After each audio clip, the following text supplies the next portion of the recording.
Halo, ketemu lagi. Halo. Jadi ini 9 cara dicintai oleh orang lain. Halo, ketemu lagi. My brother, my sister, my mother, my grandmother, my Munah, my Saroh, my love. Selamat Hari Raya Idul Fitri 1 Syawal 1441 Hijriah. Mohon maaf lahir dan batin. Hari ini saya akan jawab komen lagi dari salah satu teman kita, namanya Kevin Wijaya. Pertanyaannya, cara-cara supaya disukai orang, Ko Robi. Mengapa disukai sama orang itu penting? Karena ini masuk di dalam satu dari 3 keterampilan sukses yang sangat-sangat penting.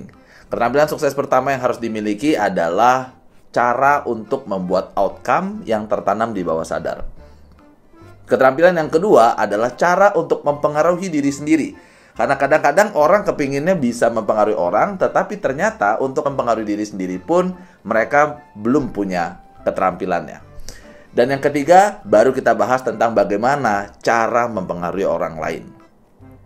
Salah satu cara untuk mempengaruhi orang lain yang paling penting adalah otoritas. Kita akan lebih mudah mendengarkan orang-orang yang kita anggap otoritas bagi kita. Contohnya misalnya kita pergi ke dokter. Maka dokternya ngomong apa, kita akan lebih gampang percaya ketimbang orang lain. Kemudian guru-guru spiritual, tokoh idola, misalnya saya ngefans banget sama Pak David dan Pak Arianto Furyadi, maka kalau mereka ngomong itu mudah sekali untuk mempengaruhi saya. Dan salah satunya, otoritas adalah ketika Anda disukai oleh orang lain. Di sebuah sekolah ada seorang anak yang sangat bandel banget. Sekolahnya males, seringkali bolos, sama guru ngelawan, sama orang tua kurang ajar, dinasehatin nggak mau dengar, di terapi nggak sembuh. Suatu hari di sekolahnya ada anak baru, cewek, cakep banget. Dan dia naksir sama cewek itu. Dia deketin sampai satu ketika ceweknya tanya, "Kamu seneng sama aku?" Terus dia jawab, "Iya." Ceweknya simpel aja cuma ngomong gini, "Kalau kamu seneng, kamu berubah dong." Langsung besoknya dia berubah. Jadi anak yang rajin, sama gurunya jadi sopan, belajarnya jadi semangat, tidak pernah bolos lagi. Why? Karena dia suka sama cewek itu. Jadi kalau Anda adalah pribadi yang disukai, maka kemampuan Anda untuk mempengaruhi orang akan meningkat. Hari ini saya akan sharing dengan Anda mengenai 9 cara dicintai oleh orang lain. Dan teknik ini saya dapatkan ketika saya mengikuti pelatihan camp selama 3 hari mengenai komunikasi efektif, dan salah satunya adalah membahas mengenai teknik ini. Dan basisnya adalah dari Dale Carnegie, yaitu kalau Anda baca bukunya How to Win Friends and Influence People. Saya sempat bawakan materi ini di salah satu universitas di Cikarang. Saat itu adalah seorang mahasiswa, saya tanya, "Kamu kenapa mau belajar ilmu ini?" Lalu dia jawab, "Kok aku sampai sekarang ini masih jomblo." Setelah dia praktekkan ilmunya, 2 bulan kemudian dia kontak saya, dia bilang, kok sempet nggak kok hari ini? Saya bilang, "Kenapa? Kok kita ketemu di Plaza Semanggi? Ada apa?" Saya bilang, "Saya kenalin kok sama pacar saya." Luar biasa. Salah satu orang yang merasakan manfaatnya adalah Pak David Sundia, yaitu salah satu orang yang saya interview, nanti saya kasih linknya. Beliau adalah seorang pengusaha yang sangat sukses. Saat itu ketemu dengan saya di restoran di Kelapa Gading. Terus saya sharingkan mengenai 9 cara dicintai orang lain ini. Beliau bilang, "Gila, gokil bro, gue setelah ngerti ini, itu banyak banget deal-deal bisnis baru yang goal negosiasi yang gue menangkan." Jadi teknik ini gokil banget karena apa? Yang paling saya sukai karena meskipun orang tahu bahwa Anda sedang mempraktekkan ini ke dia nggak bisa nolak. Why? Karena ini berhubungan dengan sifat dasar manusia. So, mohon maaf teman-teman, siap-siap Anda untuk dicintai oleh orang lain. Jadi ini 9 cara dicintai oleh orang lain. Pertama, hindari salahkan, omeli, dan kritik orang lain. Saya yakin ibu-ibu Anda pernah punya pengalaman, Anda sudah capek masak luar biasa, Anda juga masaknya dari hati, terus setelah selesai masak, tiba-tiba suami Anda bilang, "Makanan apa nih? Asin banget, mau kawin lagi lu?" Kira-kira pas dengar seperti itu, apa perasaan Anda? Intinya, kalau orang bikin salah, jangan diomelin. Karena diomelin di sana, dia justru makin tahu apa yang salah dan cenderung malahan akan mengulang-ulang kesalahan itu. Jadi gimana Pak? Masa orang salah didiemin? Sabar, kan ada yang kedua. Ini dua. Yang kedua adalah berikan penghargaan yang jujur dan tulus kepada orang lain.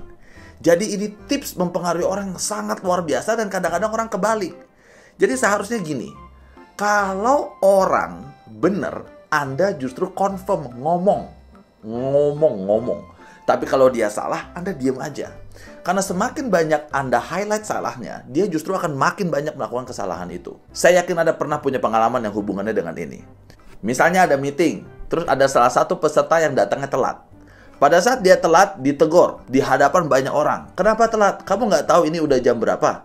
Jam berapa kamu berangkat? Ditegur seperti itu. Kira-kira orang yang sudah berusaha datang on time dan ternyata terlambat, ditegur di hadapan banyak orang, hatinya gimana, my brother? Gimana hatinya? Jadi caranya gimana? Caranya adalah justru kalau dia benar, disitulah Anda highlight. Istri masak, masakannya enak, Anda bilang, "Say, ini masakannya enak banget." Pas enak, Anda ngomong. Pas nggak enak, Anda diem aja. Jadi dia tahu yang enak itu seperti apa dan dia akan masak enak seperti itu lagi. Intinya kalau orang on track, justru Anda confirm. Orang nggak on track, Anda diem aja. Karena kalau Anda ngomong, justru itu akan jadi highlight bagi dia dan cenderung akan diulang-ulang terus. Ketiga, bangkitkan semangat orang lain. Itulah sebabnya kenapa seorang motivator nomor 1 di Indonesia, Pak Andri Wongso, dibayar dengan nilai yang sangat fantastis. Why? Karena beliau punya ilmu untuk membangkitkan semangat orang lain. Sangat penting sekali kita menjadi pribadi yang positif, mendukung goal-goal orang. Caranya bagaimana? Ingat prinsip ini.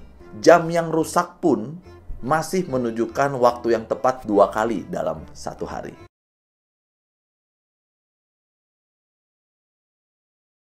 Jadi temukan hal yang positif dari diri seseorang dan puji di bagian itu. Angkat di bagian itu. Dan itu yang akan membuat orang menyukai Anda. 4, berikan perhatian yang jujur dan tulus kepada orang lain. Misalnya, istri sakit.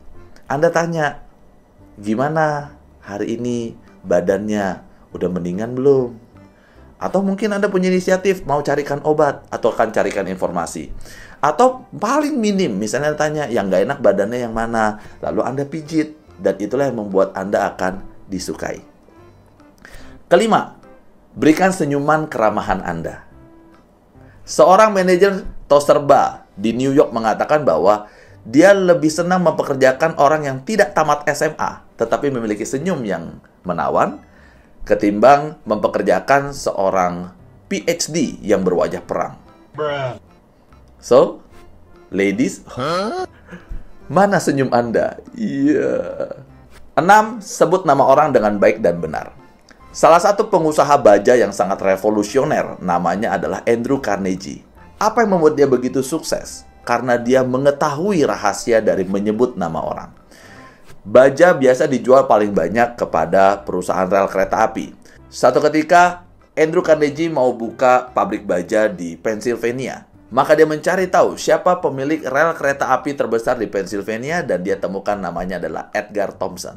Anda tahu apa yang dilakukan oleh Andrew Carnegie? Dia bangun sebuah pabrik baja, tapi namanya bukan Andrew Carnegie Steelworks.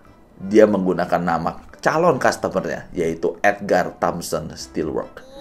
Menurut Anda, kira-kira kalau suatu hari perusahaan rel kereta api itu butuh baja, belinya ke siapa? 7. Jadilah pendengar yang baik. Salah seorang leader di perusahaan asuransi bercerita pada saya mengenai salah satu pengalamannya menangani nasabah.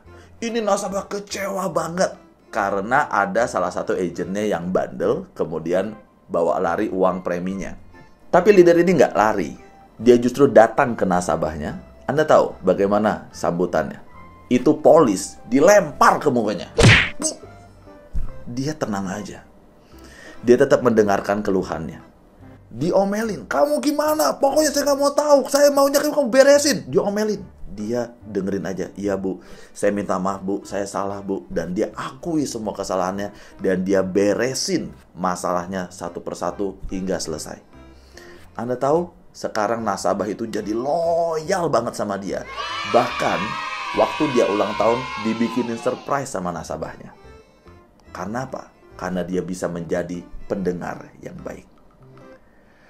8. Bicarakan hal-hal yang diminati oleh orang lain. Kalau Anda mancing ikan, Anda pakai umpannya apa? Yes, tentu Anda pakai cacing. Apakah sehari-hari Anda makan cacing?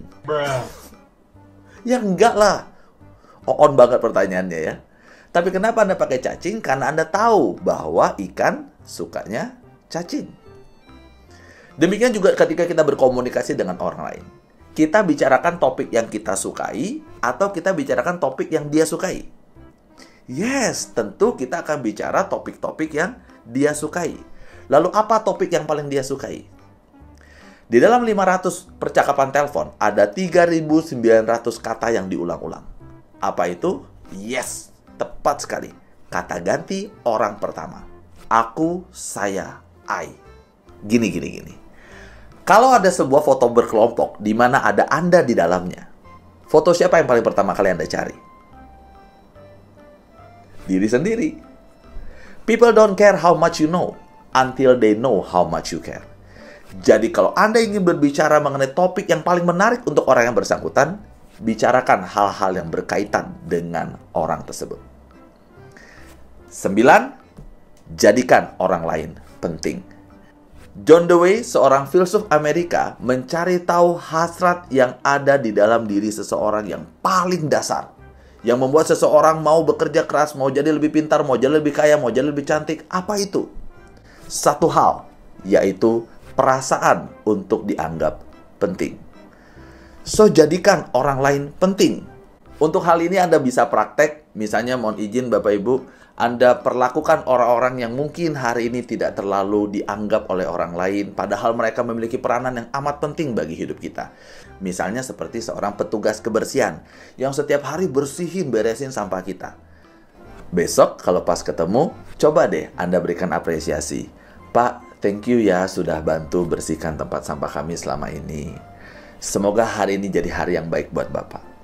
Nanti Anda bisa lihat hal kecil yang Anda lakukan akan mempengaruhi produktivitasnya di sepanjang hari. Dia akan menjadi lebih bersemangat dan kerjanya akan jauh lebih optimal. Jadi itu 9 prinsip hubungan manusia. 1. Hindari salahkan, omeli, dan kritik orang lain.